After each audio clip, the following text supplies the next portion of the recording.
नमस्कार दोस्तों। Weekly current affairs की जो सीरीज हमारी चल रही है उसमें हम आज बात करेंगे 18 से 24 जुलाई के करंट अफेयर्स की। और जैसे कि जो लोग कंटिन्यू फॉलो कर रहे हैं वो इस बात को बहुत अच्छे से समझते हैं कि इस सीरीज का उद्देश्य केवल करंट अफेयर्स कवर कराना नहीं है, बल्कि आपका सब्जेक्ट भी तैयार कराना है। करंट से सब्जेक्ट के क्वेश्चंस जो भी आपके बेसिक सब्जेक्ट्स हैं जैसे हिस्ट्री, ज्योग्राफी, पॉलिटी, इकोनॉमिक्स, उनके क्वेश्चंस कैसे बन सकते हैं वो सब इस सीरीज से कवर होते हैं क्वेश्चन। तो अगर चैनल को सब्सक्राइब नहीं किया है तो चैनल को सब्सक्राइब कीजिए और जुड़ जाइए और अपने करंट अफेयर्स को एक सब्जेक्ट के साथ नई दिशा में पढ़ना सीखिए, न्यूज़पेपर पढ़ना भी सीखिए। चीज़ें जो हमारे आसपास हैं उनको कैसे देखा जाए, क्या नज़रिया हो टॉपिक्स को पढ़ने का, उन सब विषयों पे हम यहाँ पर बात करेंगे। चलिए तो शुरू करते हैं पहले क्वेश्चन से। अब पहला जो क्वेश्चन हमने लिया, जो स्क्रीन पे आपको जो दिख रहा होगा यहाँ पर, ये क्वेश्चन आपको लग रहा होगा कि अभी ऑलमोस्ट हर जगह डिस्कशन हो रहा है ना। पहले तो इस प्रश्न के बारे में 2 मिनट में एक बात बता दूं कि अभी आपने देखा होगा कि बहुत सारे जो प्लेटफॉर्म्स हैं उस पर ये डिस्कशन हो रहा है कि आखिर क्या कारण थे कि उपराष्ट्रपति जी ने जो है वो रेजिग्नेशन दे दिया, क्या कारण थे, किसका फोन आ गया, किसने लेटर दे दिया, किसने डांट दिया। ये बहुत सारे प्रश्न बेतुके से चल रहे हैं। एज ए स्टूडेंट अभी हमारे लिए इतना महत्वपूर्ण ये नहीं है कि उन्होंने कैसे इस्तीफा दे दिया। अभी हमारे लिए एज ए स्टूडेंट ये महत्वपूर्ण है कि एक्चुअल अब हमारे लिए क्या इसमें से आ सकता है। वो चीजें तो दिख रही। एक जगह कहा जाए एक सामान्य व्यक्ति की तरह हम सोचें तो हमें लगता है कि हाँ यार ऐसा नहीं होना था, या एकदम से रिजाइन नहीं करना था। ठीक है, बट आपके लिए क्या है? तो आपके लिए ये प्रश्न है। पहला, भारतीय संविधान में उपराष्ट्रपति के संबंध में दिए गए प्रावधानों के संदर्भ में कौन सा अनुच्छेद सही सुमेलित नहीं? पहला, उपराष्ट्रपति राज्यसभा का सभा पदेन सभापति होता है अकॉर्डिंग टू आर्टिकल 64। बिल्कुल सही। अगर आप 64 नंबर का आर्टिकल पढ़ें तो उसमें साफ लिखा हुआ है कि उपराष्ट्रपति जो होगा वो राज्यसभा का एक्स ऑफिस और चेयरमैन होगा यहाँ पर, और उसे क्या क्या लाभ वगैरह मिलेंगे वो भी हम अभी देखेंगे। राष्ट्रपति का जो टेन्योर है वो आर्टिकल 67 में है, ये भी बिल्कुल सही है। उपराष्ट्रपति राष्ट्रपति को संबोधित करके अपने हस्ताक्षर सहित अपना पद त्याग पत्र दे सकता है, जो आपने देखा होगा कि काफी स्क्रीनशॉट चर्चा में रहा इस समय कई सारे चैनल्स के ऊपर और कई प्लेटफॉर्म जिनको आप फॉलो करते हैं। तो 67A ये भी सही है। और अब उपराष्ट्रपति के निर्वाचन की प्रक्रिया जो election commission of India constitution के आर्टिकल 324 के तहत जो उसको पावर्स हैं उसमें वाइस प्रेसिडेंट का इलेक्शन भी वो कंडक्ट कराता है, उसके बारे में जो है वो आर्टिकल 68, ये गलत है। वो आर्टिकल 68 के तहत नहीं कराता। तो उसको समझने के लिए पहले तो हम देखें इलेक्शन ऑफ वाइस प्रेसिडेंट का प्रावधान जो है वो आर्टिकल 66 में है। ये एक बुनियादी बात है। अब हमारी कहानी समझने की है कि एक्चुअल उपराष्ट्रपति के रिजाइन करने के बाद क्या हमको जो अगर कहा जाए उसमें मतलब अगर कहा जाए समस्या होंगी या क्या उससे जो नुकसान होंगे या क्या चीजें का असर पड़ेगा। पहले देखिए कि जैसे एक तो कई जगह अभी ये भी चलाया जा रहा है, कई पेपरों में भी मैंने छपा कि उपराष्ट्रपति पे महाभियोग चल सकता था। पहली चीज, उपराष्ट्रपति पे कभी इम्पीचमेंट नहीं आता, ये आज से याद रखिएगा। केवल इम्पीचमेंट कॉन्स्टिट्यूशन के आर्टिकल 61 के तहत प्रेसिडेंट के लिए, वाइस प्रेसिडेंट के लिए नहीं है। ये आपको ध्यान रखना चाहिए। मैंने अभी 2-3 समाचार पत्र पढ़े, वो कह रहे हैं कि उपराष्ट्रपति के खिलाफ महाभियोग भी लाया जा सकता था, इसलिए भी इस डर से। अरे महाभियोग क्यों लाया जा सकता है ही नहीं महाभियोग की प्रक्रिया के लिए यहाँ पर। तो पहले तो देखिए कि भारत का एक उपराष्ट्रपति होगा आर्टिकल 63 के तहत। दूसरा कि उपराष्ट्रपति राज्यसभा का पदेन सभापति होगा। मतलब सीधी सी बात है, उन्होंने यहां ये कह दिया कि उपराष्ट्रपति पद की हमें कोई बहुत आवश्यकता नहीं। इन केस अगर राष्ट्रपति अपने पद पर नहीं है या अपना कार्य नहीं कर रहे हैं या कोई कारण से राष्ट्रपति का पद रिक्त है, जैसे सपोज मान के चलिए प्रेसिडेंशियल पोस्ट पर जो व्यक्ति उसकी डेथ हो गई, तब उस पोस्ट पे काम करने के लिए हमको एक वाइस प्रेसिडेंट की जरूरत है। बाकी टाइम क्या करेगा? तो बाकी टाइम के लिए हमने कह दिया कि आप राज्यसभा का सभापति रहोगे और राज्यसभा के सभापति होने के रूप में ही आपको जो है वो सैलरी अलाउंस मिलेंगे। हाँ, जब आप राष्ट्रपति का कर्तव्य का निर्वहन कर रहे होगे। 64 में लिखा है कि देखा हुआ है कि अनुच्छेद 65 के अधीन राष्ट्रपति के रूप में यदि वो कार्य करता है तो राष्ट्रपति के कृत्यों का निर्वहन करता है तो इस अवधि के दौरान वह राज्यसभा के सभापति के पद और कर्तव्य का पालन नहीं करेगा। इसीलिए उसके राज्यसभा के जो सभापति के रूप में उसको वेतन और भत्ते मिल रहे थे, उसकी सैलरी अलाउंस तो राज्यसभा के सभापति के रूप में मिलती, उपराष्ट्रपति के रूप में नहीं मिल रही। वो नहीं मिलेगी केवल तब ये एक इंपॉर्टेंट बात जो है वो यहाँ पर, यानी हम ये कह सकते हैं कि वाइस प्रेसिडेंट का काम केवल जो है वो राज्यसभा को चलाना है, उसमें एज ए चेयरमैन जो है वो अगर कहा जाए वो रोल प्ले करता है। अब जो अभी है कि उन्होंने जो रिजाइन कर दिया, वो जो है वो महत्वपूर्ण बात है, तो उसके लिए हम थोड़ा सा नीचे जाएं कि अभी रिजाइन करा तो उससे क्या इम्पैक्ट हुआ। तो पहला है कि जो उनका रिजाइन करना है वो आर्टिकल 66 में है, जो पदावधि वाला भी, कि सामान्य तो ये कह रहा है कि उपराष्ट्रपति 5 साल के लिए अपने पद पर बने रहेंगे, बट वो चाहें तो 66A के तहत अपने पद पर जो है वो बने रहते हुए पहले भी रिजाइन कर सकते हैं, राष्ट्रपति को संबोधित करके हस्ताक्षर सहित लेख द्वारा। ये प्रश्न आपको एग्जाम में पूछा जाएगा कि वो कैसे रिजाइन कर सकते हैं, राष्ट्रपति को संबोधित करके, अपने हस्ताक्षर द्वारा, अपने हस्ताक्षर सहित लेख द्वारा। तब दिमाग जैसे होता ना परेशान कि अरे यार ये तो था कि रिजाइन करा, कैसे करेगा, संबोधित करके हस्ताक्षर सहित लेख द्वारा, क्या ये कंफ्यूज हो गए। यूपीएससी, एमपीपीएससी, अदर स्टेट्स आजकल ऐसे क्वेश्चन बाल के खाल जो अगर कहा जाए पूछ सकती है। और जो सबसे इंपॉर्टेंट बात है जो अभी भ्रमकता चल रही है कि उनके खिलाफ इम्पीचमेंट नहीं, उपराष्ट्रपति को हटाना बहुत कॉम्प्लिकेटेड प्रक्रिया नहीं, बहुत, उपराष्ट्रपति राज्यसभा के ऐसे संकल्प के द्वारा, केवल आप एक संकल्प से उनको हटा सकते हो, पद से हटाया जाएगा, जिसमें राज्यसभा के तत्कालीन उस समय जितने भी मेंबर्स हैं राज्यसभा के पास, समस्त सदस्य बहुमत के द्वारा, उसमें विशेष बहुमत की बात भी नहीं, बहुमत 50+1 के द्वारा पारित किए, और लोकसभा उसमें सहमत हो। लोकसभा में पारित कराने की जरूरत नहीं है, ये इसको आप ध्यान रखिएगा। केवल लोकसभा कह रही है कि हाँ, तो केवल एक रेजोल्यूशन लाना है, ना कि इम्पीचमेंट लाना है। और रेजोल्यूशन जो है अगर कहा जाए एक मेजॉरिटी से, ना कि स्पेशल मेजॉरिटी, मेजॉरिटी से पास कर दो, और लोकसभा केवल और केवल ये कह दे कि हाँ भाई जो है वो, कि हम एग्री हैं, तो agree to by the house of the people तो उसको हटाया जा सकता है। शायद ये भी एक कारण रहा हो कि उनको ये लगता हो कि मुझे हटा ना दिया जाए, ऐसे बहुत सारे कारण हो सकते हैं। अभी हमारे लिए वो महत्वपूर्ण नहीं, हमारे लिए महत्वपूर्ण है आर्टिकल 67, जो ना केवल उनके कार्यकाल की बात करता है, उनके त्यागपत्र की बात करता है, बल्कि उनके हटाए जाने की भी बात करता है, तीनों बातें करता है। अब बड़ा प्रश्न इसके बाद है, क्या राष्ट्रपति का पद रिक्त होने के बाद हमें तुरंत इलेक्शन कराना चाहिए, जैसे अभी इलेक्शन कमीशन ने एक्शन ले लिया, या हम वेट कर सकते हैं? यहाँ पर वो पद की महत्वता के ऊपर है। तो पद की महत्वता को यहाँ पर देखने के लिए हम दो आर्टिकल्स को कंपैरेटिव पढ़ेंगे, दो आर्टिकल्स। पहले हम उपराष्ट्रपति के निर्वाचन के बारे में जो है अगर कहा जाए पढ़ेंगे कि उपराष्ट्रपति का जो निर्वाचन है, उस निर्वाचन की जो प्रक्रिया होगी, यानी जो है उस निर्वाचन की प्रक्रिया के बारे में क्या लिखा हुआ है। तो टेक्निकली यहाँ पर आप इसको ध्यान से देखिएगा, उपराष्ट्रपति को सपोज मान के चलिए उनके पद से अगर किसी ने हटा दिया, तो यहाँ अगर हम नीचे जाएं, ये एक आर्टिकल देखें, ये पदावधि के बाद हम ये यहाँ से ले लें, एक सेकंड में आपको दिखाता हूँ ये। तो यहाँ पर लिखा, उपराष्ट्रपति के पद की रिक्ति भरने के लिए निर्वाचन कराने के समय आकस्मिक रिक्ति भरने के लिए निर्वाचन व्यक्ति की पदावधि, यहाँ पर, अब यहाँ पर एक वर्ड लिखा हुआ है, उपराष्ट्रपति की मृत्यु, पद त्याग या पद से हटाए जाने के या अन्य कारणों से उसके पद रिक्त होने के लिए निर्वाचन आयोग, ठीक है, यहाँ पर रिक्ति के पश्चात यथाशीघ्र, यथाशीघ्र लिखा है, एज सून एज, मतलब कहीं नहीं लिखा कि आपको 2 महीने में कराना है कि 6 महीने में कराना है, मतलब टाइम लाइन नहीं दी, मतलब कोई बहुत बड़ी महत्वता नहीं। अगर आप टाइम बाउंडेड कर देते, जैसे अपन कहते हैं ना कि आपको सपोज मान के चलिए नो कॉन्फिडेंस मोशन लाना, उन्होंने कहा साहब 14 दिन के आपको जो है उसमें प्री सूचना जो है वो देना पड़ेगी, तब जाके वो आएगा। आपने तय कर दिया, जैसे अपन ने कहते हैं ना कि जो है वो संसद के दो सदनों के बीच 6 महीने से ज्यादा का गैप नहीं हो सकता, आपने टाइम, आप यथाशीघ्र लिख रहे हो एज सून। तो उपराष्ट्रपति का पद कितने दिन खाली रह सकता है? अरे 2 महीने, 4 महीने, 6 महीने, साल भर, 2 साल, 10 साल भी खाली रख लो, कोई बड़ी बात नहीं। क्योंकि यथाशीघ्र में कहीं जो है वो अवधि की बात जो है वो नहीं की गई। ठीक है, कहीं भी अवधि की जो है वो बात जो है वो नहीं की गई है, ये एक जो है वो कहा जाए इंपॉर्टेंट है यहाँ पर। जबकि जो है वो आप ये मान के चलिए राष्ट्रपति के लिए ये बात बिल्कुल अलग।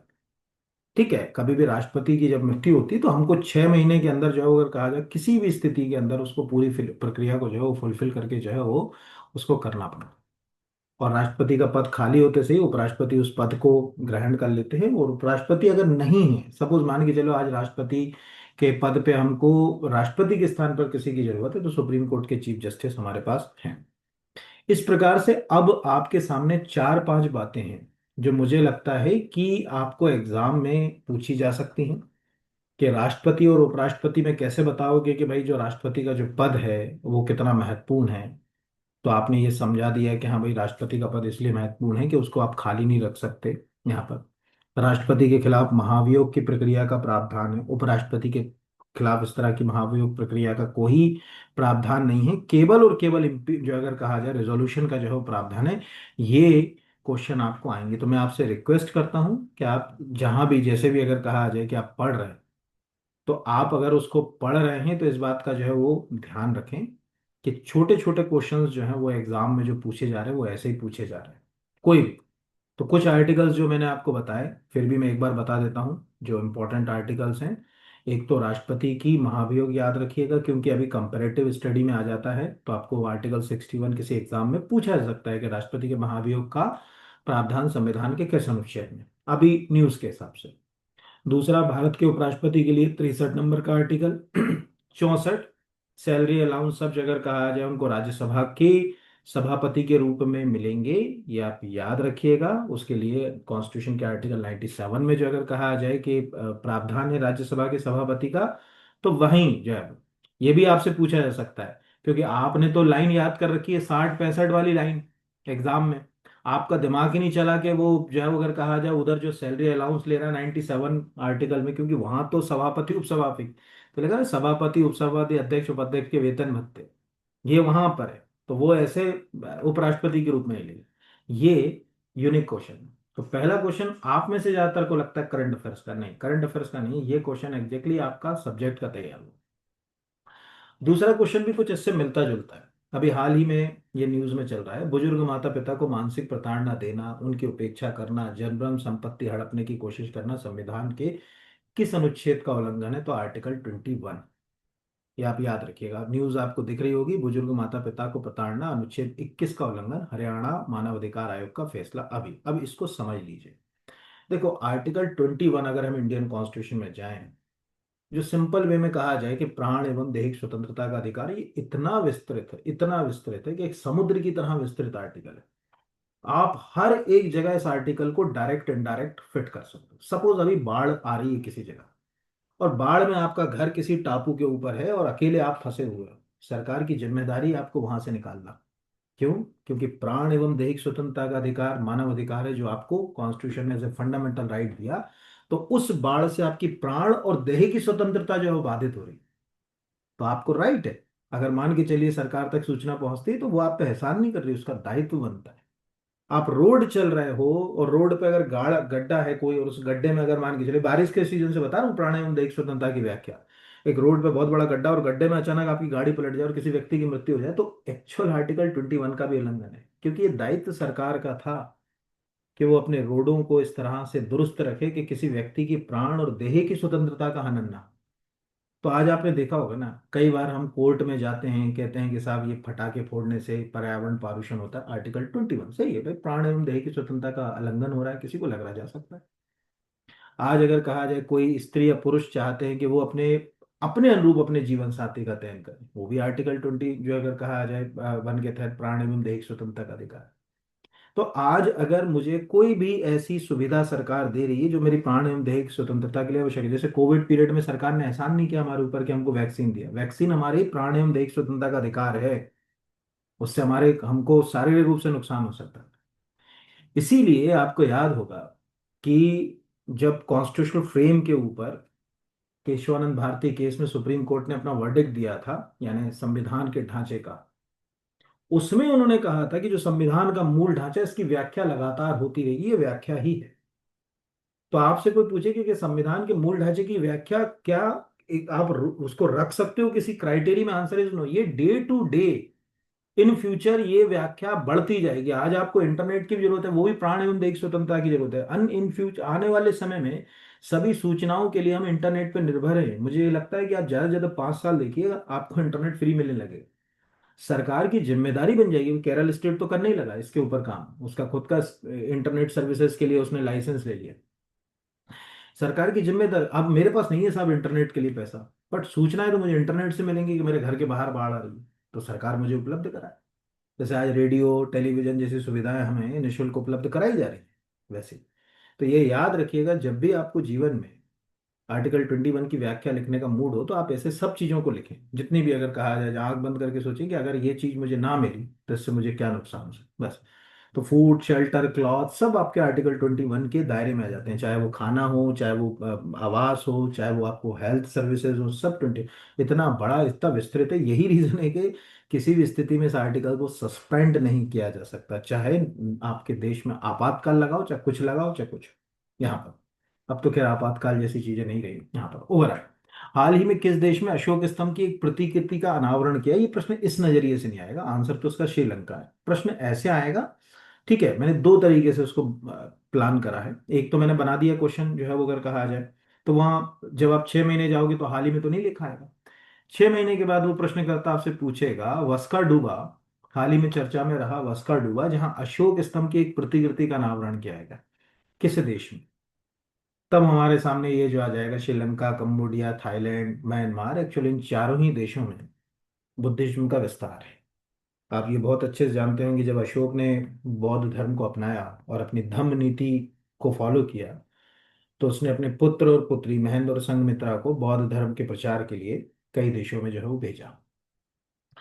और इन इस प्रचार से ही बुद्धिज्म का विस्तार जो है वो भारत से इंडियन सब कॉन्टिनेंट तक पहुंचा। अलग अलग देशों में बौद्ध धर्म को मानने वाले अलग अलग नामों से जाने जाने लगे। जैसे श्रीलंका जाओगे तो वहां पर बौद्ध नहीं कहते, वहां सिंहली कहते हैं, वहां पर सिंहली कम्युनिटी के नाम से जाना जाता है, ठीक है।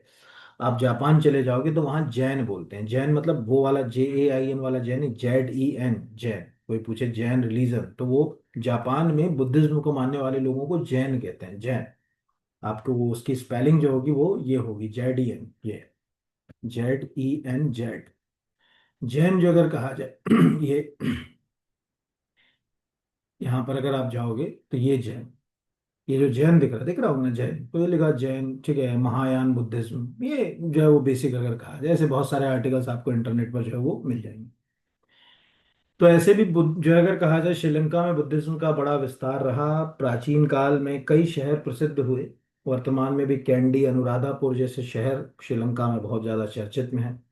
और वहां पर अगर आप एक अशोक पिलर स्थापित कर रहे हो तो ये एक महत्वपूर्ण जो है वो प्रश्न आने वाले समय में हो सकता है यहाँ पर।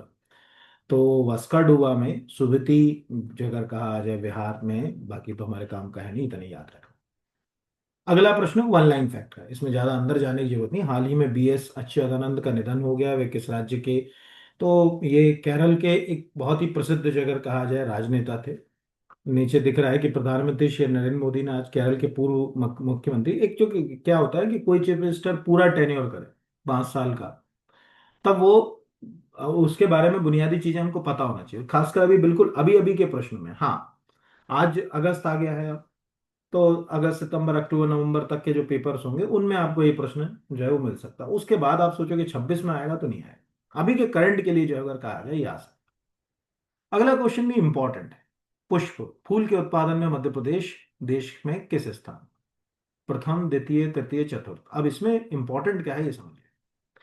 अभी MP गवर्नमेंट ने काफी सारे प्रेस रिलीज, ये अभी कई लेटेस्ट प्रेस रिलीज है जो आपको दिख रहा होगा। पुष्प उत्पादन में तीसरे स्थान पर मध्य प्रदेश, ठीक है। फूलों के उत्पादन में देखो, फूलों का जो उत्पादन है ये कृषि का एक नया, जैसे अभी फूड सेफ्टी ऑफिसर का मेरा कोर्स चलता है तो उसमें मैं बच्चों को बता भी रहा था एक दिन कि अब जो एग्रीकल्चर के अंदर जो नए नए सेक्टर्स आ रहे हैं, बागवानी हुआ, फ्लोरिकल्चर हुआ, इनमें से कुछ हैं जिनको हम लोग सनराइज इंडस्ट्री के नाम से जानते हैं, सूर्योदय, मतलब ऐसे उद्योग जो नए हैं, मतलब पहले इनको उद्योग के रूप में नहीं देखा जाता था, अब वो सनराइज इंडस्ट्रीज के रूप में आ रहा है। उसमें फ्लोरिकल्चर भी सनराइज इंडस्ट्री है। अगर आप भारत सरकार के 11 साल बेमिसाल का एक आर्टिकल पढ़े कृषि के ऊपर, तो उन्होंने फूलों के उत्पादन के ऊपर बहुत अच्छे से आर्टिकल लिखा।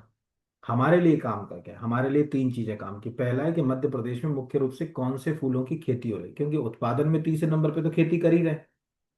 तो आपको दिख रहा है गेंदा, गुलाब, सेवंती, गैलडियास और रजनीगंधा, ये आप ही लिख सकते हो। कोई मेंस का एग्जाम लिख रहे हो, कुछ लिख रहे हो, तो जो अगर कहा जाए आपसे पूछ ले कि मध्य प्रदेश में से कौन से फूल की मुख्य रूप से खेती की जाती है, तो ये हम लोग खेती करते हैं।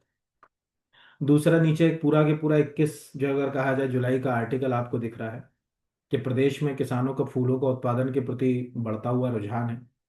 ये जो आर्टिकल इन्होंने छापा ये इस साल के इकोनॉमिक सर्वे से छापा।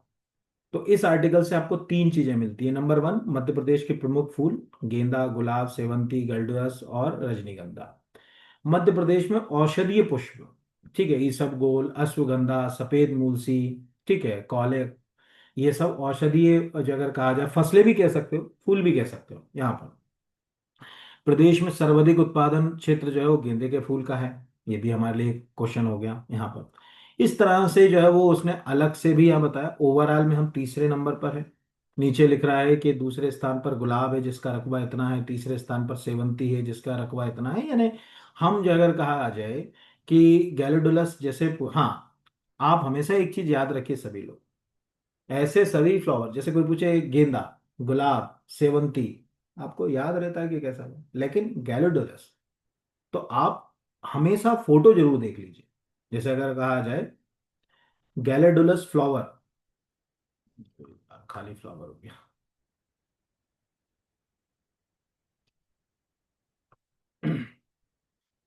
गैलेडुलस फ्लावर,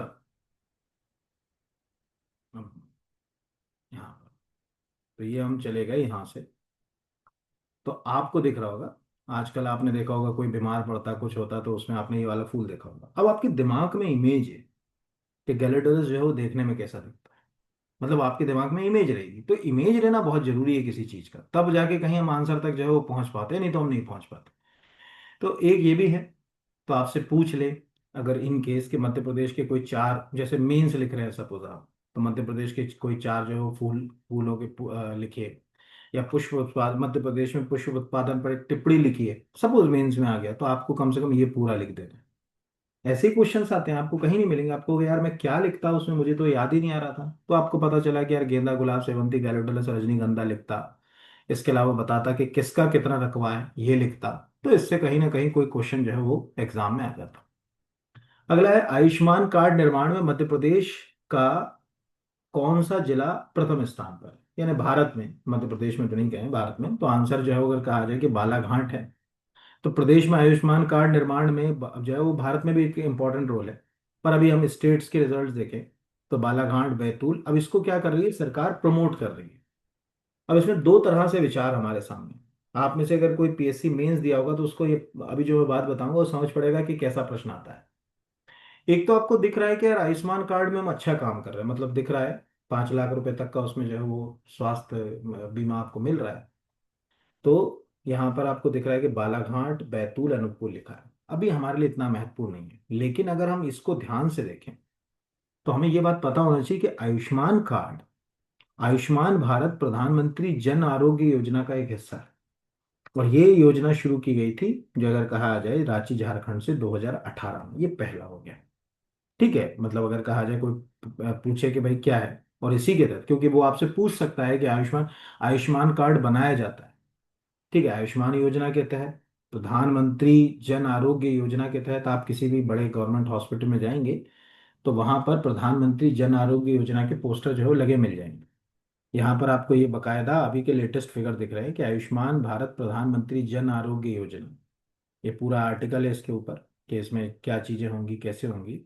हमारे लिए ये महत्वपूर्ण नहीं, लेकिन हमें ये पता होना चाहिए। ठीक है, आयुष्मान भारत प्रधानमंत्री जन आरोग्य योजना, ABPMJAY, एक जगह कहा जाए ये इम्पॉर्टेंट स्कीम है, अगर कहा जाए अंत्योदय के विचार को पूरा करने के लिए। ये आप याद रखिए, और इसका प्रश्न यही पूछा था, ये नेशनल हेल्थ अथॉरिटी वाला, मुझे एग्जैक्ट तो याद नहीं आ रहा, लेकिन शायद ये पूछा था कि इसकी जो इम्प्लीमेंटिंग एजेंसी है वो कौन सी है, कौन सी एजेंसी के थ्रू जो ये योजना जो है अगर कहा जाए चल रही। तो चूंकि अभी हमने वो कार्ड की बात कर ली, तो अब हमको ये पता होना चाहिए कि यार ये जो अगर कहा जाए कि कार्ड जो है वो आयुष्मान भारत के अंतर्गत आ रहा है तो क्या है। और ये आप याद रखिए, हो सकता है इस साल के मेंस में आपको सेम क्वेश्चन आ जाए। ये जो आयुष्मान भारत का विचार है इसके दो कंपोनेंट हैं। एक है कि हम हेल्थ वेलनेस सेंटर खोल रहे हैं गांव गांव में भी, आरोग्य मंदिर देखिए आप, अगर आप में से कोई ग्रामीण क्षेत्र से जुड़ा होगा तो गांव से शहर के रास्ते में आप देखिएगा, आपको बहुत सारी जगह पे जो है वो जो सामुदायिक स्वास्थ्य केंद्र है उनके ऊपर आरोग्य मंदिर लिखा हुआ मिलेगा। देखिएगा आप, जो है वो आरोग्य मंदिर मिलेगा, वो वेलनेस सेंटर है, हेल्थ और वेलनेस सेंटर वो हैं। प्रधानमंत्री जन आरोग्य योजना हम चला ही रहे हैं यहाँ पर। इस तरह से जो बुनियादी बातें, ये हमको पता तब होना चाहिए कि जब हम बेहतर कर रहे हैं। नहीं करते तो इस पे कोई बात ही नहीं थी। तो इस बहाने हमारा ये क्वेश्चन जो है वो यहाँ पर होगा। ये वाला क्वेश्चन में उलझन क्या होगी ये समझिए। हाल ही में किसे मध्य प्रदेश राज्य पिछड़ा वर्ग कल्याण आयोग का अध्यक्ष नियुक्त किया गया? तो आंसर जो है वो राम कृष्ण जो है वो कुसमारिया को जो है वो अध्यक्ष जो है वो नियुक्त किया गया। ये बिल्कुल सही है, यानी आंसर पहला। अब लेकिन इसके पीछे का कारण जानने के लिए हमको एक जनसंपर्क का प्रेस रिलीज पढ़ना पड़ेगा। डॉक्टर जो है वो कुसमारिया मध्य प्रदेश राज्य पिछड़ा वर्ग कल्याण आयोग के अध्यक्ष पद ग्रहण किया। अब ध्यान समझिएगा, यहाँ एक वर्ड लिखा हुआ है मध्य प्रदेश पिछड़ा वर्ग कल्याण आयोग। मध्य प्रदेश पिछड़ा वर्ग आयोग नहीं, मध्य प्रदेश पिछड़ा वर्ग आयोग अलग है, मध्य प्रदेश पिछड़ा वर्ग कल्याण आयोग अलग है, दोनों अलग है। अब आप पढ़ गए, पता चले कि मध्य प्रदेश पिछड़ा वर्ग कल्याण आयोग, और उसने पूछ लिया मध्य प्रदेश कल्याण पिछड़ा वर्ग आयोग, आप कंफ्यूज हो गए। क्या ये तो उसका तो हो नहीं सकता, क्योंकि ये तो कल्याण वाले के हैं। अब ये हैं दोनों के वो, लेकिन ये दो सेपरेट सेपरेट कमीशन है। ये ध्यान रखिएगा, सेपरेट कमीशन है। तो ये आपको याद रखना है कि इस तरह के, तो जैसे यहाँ पर लिखा है कि डॉक्टर जो है कुसमारिया ने डस डस, ये हमारे काम के ने यहाँ पर ये है। वर्तमान में वह मध्य प्रदेश पिछड़ा वर्ग आयोग के अध्यक्ष भी हैं। एक 5 सदस्यीय आयोग है हमारे यहाँ, उसमें एक अध्यक्ष और उपाध्यक्ष का पद है। और मध्य प्रदेश पिछड़ा वर्ग आयोग ही एक ऐसा आयोग है मध्य प्रदेश में जिसमें उपाध्यक्ष का पद भी है। बाकी में उपाध्यक्ष के पद नहीं मध्य प्रदेश के अन्य आयोगों में। आयोग हैं। पिछड़ा वर्ग कल्याण आयोग के अध्यक्ष पद संभालने के उपरांत दोनों आयोगों के मध्य बेहतर समन्वय के साथ किया कार्य किया जा रहा है। ये जो अगर कहा जाए कि आपको इम्पोर्टेंट हो सकता है क्वेश्चन, कि आज हमारे पास दो आयोग हैं, एक पिछड़ा वर्ग कल्याण नाम से है और एक पिछड़ा वर्ग नाम से है। दोनों के ही अध्यक्ष का पदभार इनको मिल गया। तो इसके लिए तो पहले से ही है। अगर आप मध्य प्रदेश पिछड़ा वर्ग आयोग के अध्यक्ष को देखेंगे तो पुरानी खबरें मिलेंगी 2023 के आसपास की, ध्यान रखिएगा। और कल्याण की ये मिलेंगी तो ये अभी के आ गई। तो वहां ये बात जरूर देखना है कि ऐसे क्वेश्चंस क्या होते हैं कि मतलब कहीं ना कहीं जो उलझन पैदा करते हैं। अगला है मुख्यमंत्री डॉक्टर यादव ने रीवा में रीजनल टूरिज्म कॉन्क्लेव का शुभारंभ करेंगे। ये एक्चुअल क्या, अब तो हो गया, लेकिन जब ये हमने न्यूज़ लिया तो उस समय जो अगर कहा जाए, ये क्वेश्चन मिस हो गया, एक्चुअली नीचे कहीं चला गया। तो प्रश्न ऐसा है, इसका एक प्रश्न भी बता दूं कि हाल ही में रीजनल टूरिज्म कॉन्क्लेव का आयोजन कहाँ किया गया। ये एक प्रश्न आपको आने वाले 1 साल तक पूछा जाएगा, या एक से ज्यादा साल भी पूछा जा सकता है। उसके पीछे का कारण देखिए। देखिए, मध्य प्रदेश में उद्योगों को विकास की धारा में शामिल करने के लिए मध्य प्रदेश सरकार ने कई कदम उठाए। सबसे पहला बड़ा कदम जो है वो है ग्लोबल इन्वेस्टर समिट। जैसे अभी आपने देखा होगा, इसी साल ग्लोबल इन्वेस्टर समिट 2025 में भोपाल में। दूसरा जो अगर कहा जाए, हमने प्रयास जो शुरू किया वो किया हमने इंडस्ट्रियल कॉन्क्लेव का, जिसको हम रीजनल इंडस्ट्रियल कॉन्क्लेव या क्षेत्रीय औद्योगिक कॉन्क्लेव के नाम से जानते हैं। ये उज्जैन से शुरू हुए और फिर संभाग स्तर पर आगे बढ़ते रहे। जैसे दिसंबर में 2024 में आपको याद होगा कि नर्मदापुरम में हुआ था। ऐसे एक एक संभाग के ऊपर जो है वो वहाँ के क्षेत्रीय स्तर पर हमको क्या उद्योग स्थापित हो सकते हैं। तीसरे हमने शुरू किए इंटरेक्टिव, अगर कहा जाए सेशंस, इंटरेक्टिव सेशंस हमने भारत में भी किए, भारत के बाहर भी की। ठीक है, जैसे हम जापान भी गए, अभी आपने देखा होगा स्पेन की यात्रा पर भी गए थे, हम सूरत भी गए, बेंगलोर भी गए, ऐसी बहुत सारी जगह पर इंटरेक्टिव सेशंस किए गए। और चौथा जो अब जो है वो, ये तो हो गए, इनके सबके पहले फेज पता होना चाहिए कि सब पहला कहाँ से हुआ। जैसे पूछे ना कि क्षेत्रीय जो अगर कहा जाए औद्योगिक कॉन्क्लेव की शुरुआत तो उज्जैन से शुरू हुई पिछले साल, तो वो प्रश्न आ भी चुका है एग्जाम में। यहाँ आपको रीजनल टूरिज्म कॉन्क्लेव, क्योंकि हम ये तो जान रहे हैं कि टूरिज्म एक इंडस्ट्री है और मध्य प्रदेश में टूरिज्म की अपार संभावना, और रीवा और उसके आसपास तो अच्छे खासे जगह कहा जाए टूरिस्ट प्लेसेस भी। वहीं से ये कॉन्क्लेव जो है वो शुरू हुआ। आपको दिख रहा है 26-27 जुलाई को ये हो भी गया है। इसमें काफी सारे जो है वो एमओयू भी साइन हुए, जो कि नेक्स्ट जो हमारा सेशन होगा उसमें हम डिस्कशन करेंगे। रफली आपको ये बात बहुत अच्छे से समझ पड़ी कि अगर आप कल को पीएससी का इंटरव्यू ही दे रहे हैं और वो आपसे पूछे कि भाई मध्य प्रदेश में औद्योगिक विकास के लिए क्या कदम उठा रहे हैं, तो आप ये बोल सकते हो कि हम ग्लोबल इन्वेस्टर समिट करा रहे हैं, हम रीजनल इंडस्ट्रियल कॉन्क्लेव करा रहे हैं, हम इंटरेक्टिव सेशंस ले रहे हैं अलग अलग जगहों पर जाके, एंड अभी हम एज ए टूरिज्म इंडस्ट्री को आगे प्रमोट करने के लिए रीजनल टूरिज्म कॉन्क्लेव की भी कंसेप्ट पर आ गए हैं। और ये अभी ये रीवा से हुआ, आप देखते जाइएगा आने वाले समय में ये और भी जहां जहां हमारे टूरिस्ट डेस्टिनेशन जिन जगहों पर है वहां इस तरह के कॉन्क्लेव होंगे। यहाँ पर, तो उसमें निवेश पर्यटन की संभावनाएं बढ़ेंगी। ये दोनों जगह काम आ गया। मध्य प्रदेश में उद्योग के लिए किए जा रहे प्रयास, मेंस में, प्री में वन लाइन का हो गया, मेंस में हो गया, इंटरव्यू दे रहे हैं तो आपके इंटरव्यू में भी काम आ सकता है। सभी जगह जो है अगर कहा जाए ये काम में आ सकता है। तो इस तरह से ये प्रश्न हर जगह आपको फिट बैठा है। अगला है ओलिविया स्मिथ का संबंध, ये वन लाइन का, हमारे लिए ज्यादा काम का नहीं। फुटबॉल स्क्रीन पे दिख रहा है, कनाडा की 20 साल की ओलिविया स्मिथ बनी इतिहास में सबसे महंगी वुमेन फुटबॉलर, जाने 5 शीर्ष खिलाड़ी। ठीक है, वो हमारे काम का नहीं। हाँ, ये है कि चूंकि एक बड़ा हैंडसम अमाउंट उनको मिला, और जैसे हमारे यहाँ आईपीएल होता है वैसे ही अगर कहा जाए उनको लिया उन्होंने, और वो कनाडा की हैं, और फुटबॉल में कोई महिला को इतना बड़े उस पे लेना ये बड़ी बात है, इसीलिए ये मान सकते हैं यहाँ पर। बाकी जो है अगर कहा जाए ये क्वेश्चन मैंने कहा ना नीचे ऊपर कहीं मिस हो गया तो ये नीचे आ गया वो। तो ये तो अभी हमने बात कर ही ली, मुझे कुछ बताने की जो है जरूरत ही नहीं यहाँ पर। अगले पर आ जाते हैं कि FIDE शतरंज विश्व कप 2025 की मेजबानी किस देश के द्वारा की जाएगी। ये क्वेश्चन भी आपको आएगा, भारत वाला, ये ध्यान रखिएगा। अभी अक्टूबर में होना है, अब ये दोनों जगह आ सकता है। अगर अभी अक्टूबर से पहले कोई पेपर है आपका, सपोज सितंबर में है, अगस्त में है, तो आ ही रहा है, और अगले साल भी है तो उसमें आएगा, तो वो ये प्रश्न जो है वो बदल जाएगा कि 2025 में शतरंज विश्व कप की मेजबानी किस देश के द्वारा की गई थी। यहाँ पर अभी कहाँ होगा ये अभी टेंटेटिव कोई डिसाइड नहीं है, लेकिन होगा। तो जैसे लिखा हुआ है न्यूज़ ऑन AIR में कि 30 अक्टूबर से 27 नवंबर के बीच शतरंज विश्व कप 2025 की मेजबानी करेगा। आज इसकी घोषणा करते हुए खेल मंत्री जो है ने खेल की विश्व संस्था फीडे ने कहा कि मेजबान शहरों की घोषणा उचित समय पर हम कर देंगे। वो हमारे लिए जो अगर कहा जाए काम का है नहीं अभी, जब घोषणा होगी, इवेंट्स होंगे, तब हमको याद रहे। पर हाल फिलहाल के जो अगले 1-2 महीने के प्रश्न हैं उनके लिए हमको ये काम का है, ये आपको याद रखना है, बाकी और कुछ नहीं। अगला हैंनले पासपोर्ट इंडेक्स 2025 में 77 वन लाइन का है। वन लाइन क्यों, देखो एक्चुअल वन लाइन इसलिए जहां आपकी रैंक सुधरी, मैंने हर बार आपको ये चीज बोली कि जहां आपकी रैंक सुधरी वहां सरकार ने जो है वो प्रमोट किया। सरकार ने कहा देखिए हमने जो अगर कहा जाए कि कितना प्रयास किया कि पासपोर्ट में भी हमारी जो है वो रैंक बेहतर हुई। तो जैसे नीचे आपको दिख रहा है ना, इससे पहले भारत 85वें स्थान पर था। भारत की रैंकिंग में उछाल भारतीय पासपोर्ट धारकों की दुनिया में 59 गंतव्यों पर वीजा फ्री एंट्री के कारण मिली। तो इस तरह से हम ये कह सकते हैं कि यार ये क्वेश्चन अगर कोई जैसे मतलब पूछना चाहे, भले 5% का वेटेज है, लेकिन वो 5% के वेटेज में भी जो अगर कहा जाए पूछा जा सकता है 77 नंबर वाला। हालांकि हमारे पड़ोसी देश देश जो हैं उनसे हमारी रैंकिंग अच्छी नहीं है, बट वो हमको कंपेयर भी नहीं करना। कंपेयर कहाँ करते हैं, जैसे ग्लोबल हंगर इंडेक्स है ना, यहाँ पर अगर ये है करप्शन जो है इंडेक्स है, इन इंडेक्स में HDI इंडेक्स है, इसमें जरूर आप आजू बाजू वाले देशों से कंपेयर करो। आजू बाजू जैसे HDI में हमारा रैंकिंग क्या है वो हमको पता होना चाहिए कि पाकिस्तान का क्या है, ना बांग्लादेश का क्या है, ना श्रीलंका का क्या है।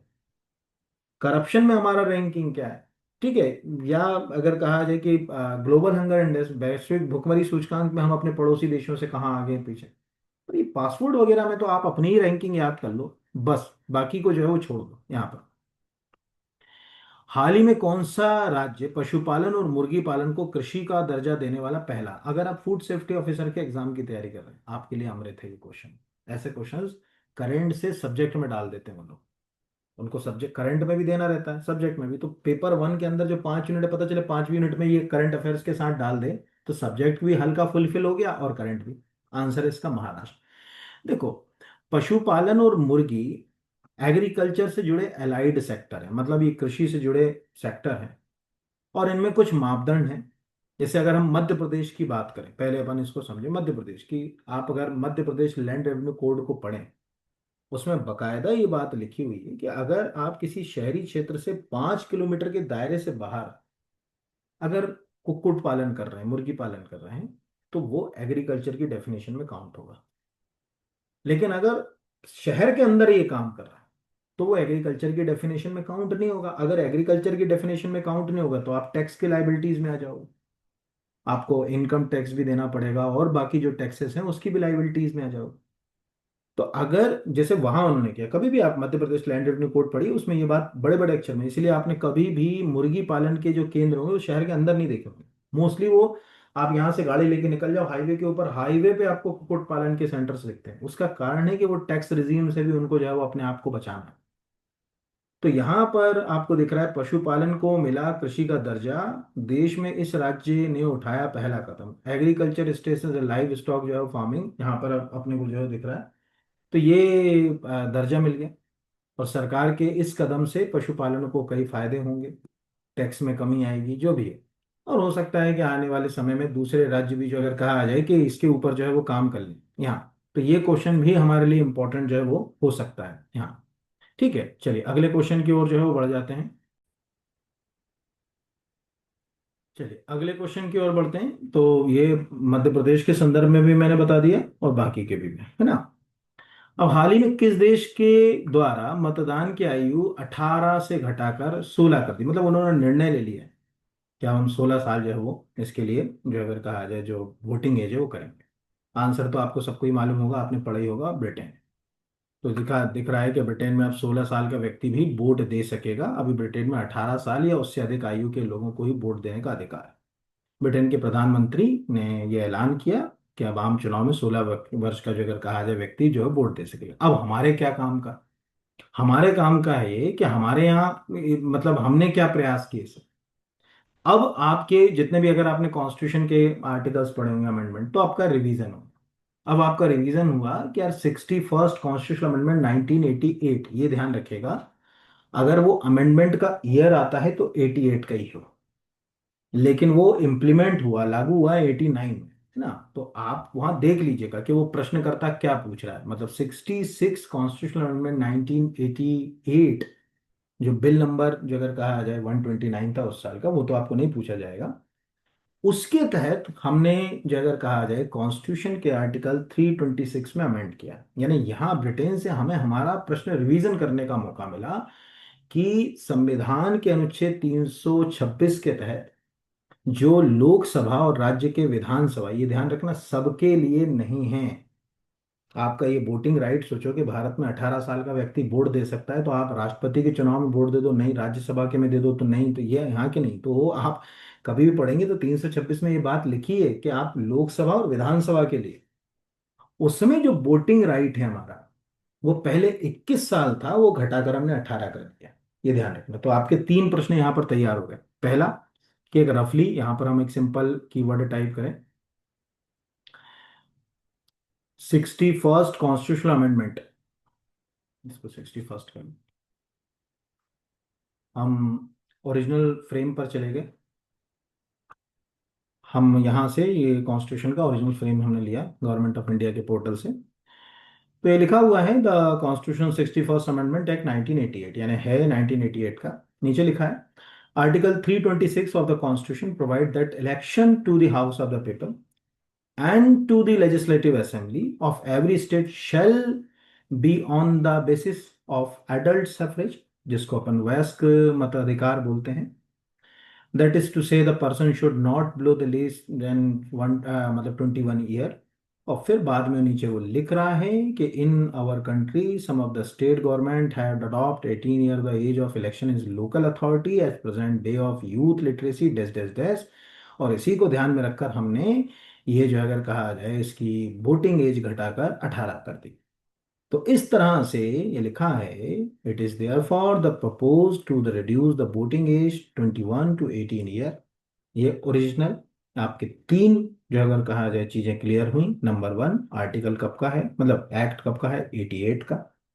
कब मिला हमको, यानी हमारे पास जो पब्लिश कब हुआ, 28 मार्च 1989, इसलिए कई सारी गाइडों में जो है वो अगर कहा जाए 61st कॉन्स्टिट्यूशन अमेंडमेंट 1989 लिख दिया जाता है। ये अंतर है दोनों के बीच। और किस आर्टिकल में अमेंड किया हमने, 326। और 326 आर्टिकल सभी तरह की वोटिंग की बात नहीं करता, केवल लोकसभा और विधानसभा के लिए ही करता है। बाकी की जो है वो बात नहीं करेगा, है ना। तो ये आपको इसके साथ उसको लिंक करके जो है वो पढ़ना है कि आपको समझ पड़ा कि अच्छा ये वाला इसी से जो अगर कहा जाए आंसर। अगला, हाल ही में चर्चा में रहा गंगईकोंड चोलपुरम का संबंध किस राजवंश से है। नाम में ही चोल दिख रहा है तो चोल राजवंश।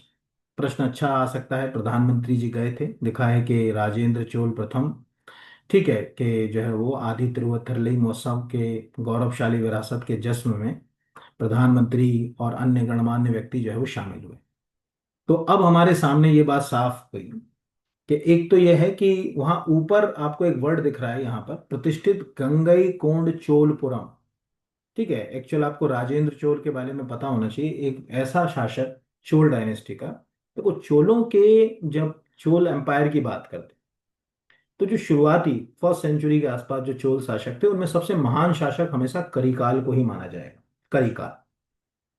उसके बाद चोल डायनेस्टी डार्क एज में चलेगी, लगभग 800 साल तक हमें पता ही नहीं चला कि किसने शासन किया, गायब ही हो गए। फिर 8 तो 9th सेंचुरी में फिर से चोल धीरे धीरे खड़े हुए, तंजौर और उसके आसपास, तमिलनाडु में शहर है बड़ा प्रसिद्ध तंजौर, वहीं बृहदेश्वर मंदिर है। और विजयालय चोल ने इसको एम्पायर को फिर से रीस्टोर किया। और फिर विजयालय चोल के बाद कई जो शासक हुए, उनमें सबसे महान शासक जो थे ये राजेंद्र चोल थे।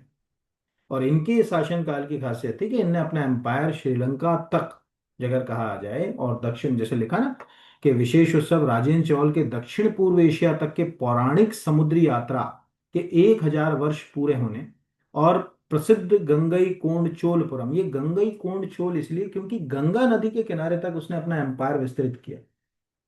तो वो इतिहास को ये दिखाकर जाना चाहता था राजेंद्र चोल, कि मुझे याद रखना कि गंगा नदी के आसपास के क्षेत्र तक मेरा साम्राज्य था। इसीलिए ये टाइटल था, उपाधि भी थी गंगई चोल, जो अगर कहा कोड जो है अगर कहा जाए किसकी उपाधि थी, तो टाइटल भी इसलिए रखा।